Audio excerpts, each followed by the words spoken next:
కంచిపట్టు చీరల సామ్రాజ్యం తెలుగు ప్రజల షాపింగ్ ప్రపంచం వారాహి సిల్క్స్ కూకట్పల్లిలో ఏప్రిల్ 4న గొప్ప ప్రారంభం.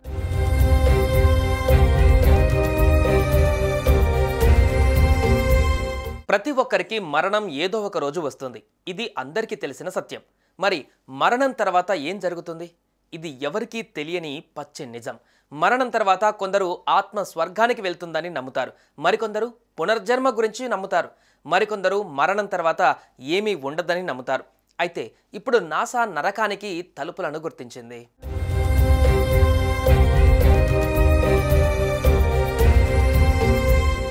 యమగోళ దగ్గర నుండి యమదొంగ వరకు చాలా సినిమాలలో నరకం ఎలా ఉంటుందో కల్పితంగా చూపించారు.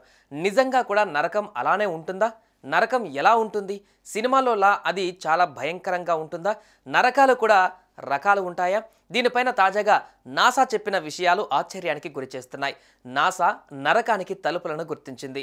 M87 గెలాక్సీ మధ్యలో ఒక సూపర్ మాసివ్ బ్లాక్ హోల్ ఉందని అమెరికా అంతరిక్ష సంస్థ నాసా చెప్పింది. దీని సైజ్ సూర్యుడి కంటే 2.6 బిలియన్ రెట్లు పెద్దది అంట. కొంతమంది శాస్త్రజ్ఞులు దీనిని నరక ద్వారం అని కూడా పిలుస్తున్నారు. దీన్ని చూడడం కానీ అర్థం చేసుకోవడం కానీ చాలా కష్టం. నాసా హబుల్ స్పేస్ టెలిస్కోప్ తీసిన ఫోటోలలో ఈ వింత బయటపడింది. ఇది M87 మధ్యలో పవర్ఫుల్ గ్రావిటేషనల్ ఫోర్స్ని రిలీజ్ చేస్తుంది. భూమి నుండి 52 మిలియన్ కాంతి సంవత్సరాల దూరంలో ఉన్న ఈ భారీ గెలాక్సీలో 100 బిలియన్లకు పైగా నక్షత్రాలు ఉన్నాయి. కానీ దాని కేంద్రంలో అర్థం చేసుకోలేని ఒక అద్భుతం ఉంది. ఈ కృష్ణబిలం దాని అపారమైన గురుత్వాకర్షణ శక్తితో స్థలం సమయాన్ని వక్రీకరిస్తోంది.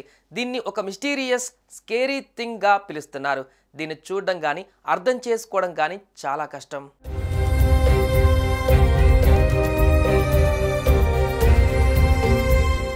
సైంటిస్టులు ఇప్పటికే అటువంటి కృష్ణబిలాల ఉనికిని అంచనా వేశారు, కానీ వాటి రియాలిటీ ఎఫెక్ట్స్ని అర్థం చేసుకోవడం కష్టం. 1978లో కాలిఫోర్నియా ఇన్స్టిట్యూట్ ఆఫ్ టెక్నాలజీకి చెందిన ఖగోళ శాస్త్రవేత్త పీటర్ యంగ్ ఆయన టీం M87 మధ్యలో ఒక ప్రత్యేకమైన గురుత్వాకర్షణ శక్తిని సూచించారు.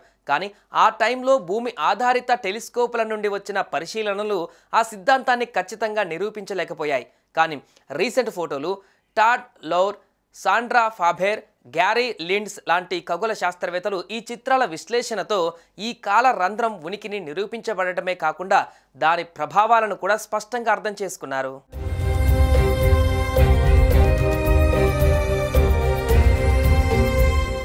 M87 అత్యంత ఆసక్తికరమైన లక్షణాలలో ఒకటి దాని ధ్రువ ప్లాస్మా ప్రవాహం. దీనిని దశాబ్దాల క్రితమే కనిపెట్టారు.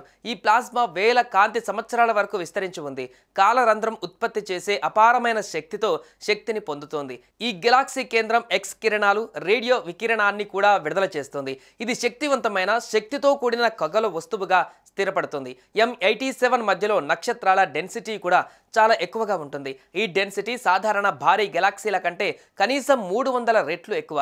సూర్యుని చుట్టూ ఉన్న నక్షత్రాలను చూసే ప్రాంతం కంటే 1000 రెట్లు దట్టంగా ఉంటుంది.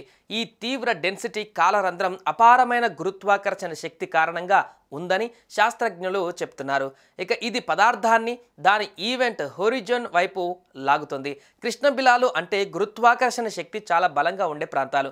కాంతి కూడా అక్కడి నుండి తప్పించుకోలేదు.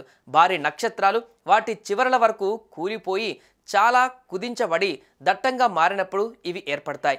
కాలరంధ్రాలు చాలా పవర్ఫుల్గా ఉంటాయి. అవి టైంని, ప్లేస్ని వక్రీకరించగలవు. మొత్తం నక్షత్రాలను మింగగల కెపాసిటీని కలిగి ఉంటాయి.